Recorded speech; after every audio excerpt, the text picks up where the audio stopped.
দোকানের রেডিমেড বালিশগুলোতে কিন্তু fibre mix থাকে, আর ওগুলো ইউজ করলে কিন্তু অনেক গরম হয়, অনেক সময় মাথাও ঘেমে যায়। তা আমার মা আমার ছেলের জন্য একটা বালিশ তৈরি করলো, একদম শিমুল তোলা কিনে এনে। এরপর বালিশটাও তৈরি করলো, বালিশের কভারও তৈরি করলো।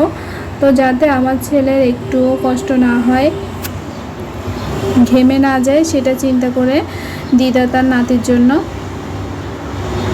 তুলে কিনে আনলো, আবার ডিজাইন করে কভারটাও সেলাই করলো। আসলে নির্ভেজাল ভালোবাসা, যাতে কোনো ভেজালই না থাকে কোনো কিছুতে।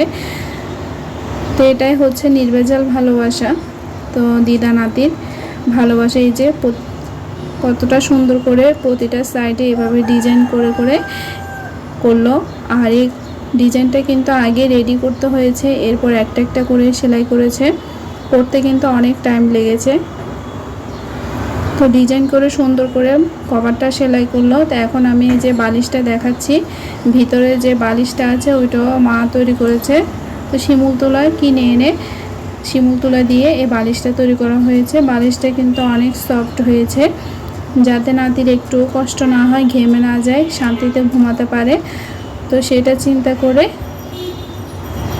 শিমুল তুলা কিনে এনে নিজে বালিশ তৈরি করলো। আর বালিশের কভারটা কতটা সুন্দর করে সেলাই করেছে, খুবই সুন্দর হয়েছে।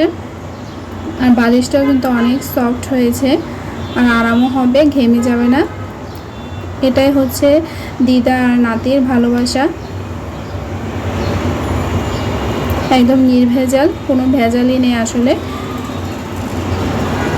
এই যে বালিশটাও কিন্তু অনেক সুন্দর হয়েছে। তো এখন আমি কভারটা দিয়ে নিচ্ছি।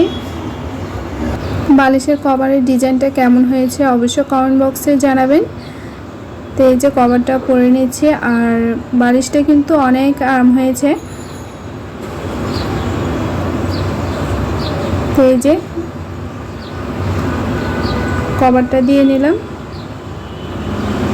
ডিজাইনটা কেমন হয়েছে অবশ্যই জানাবেন।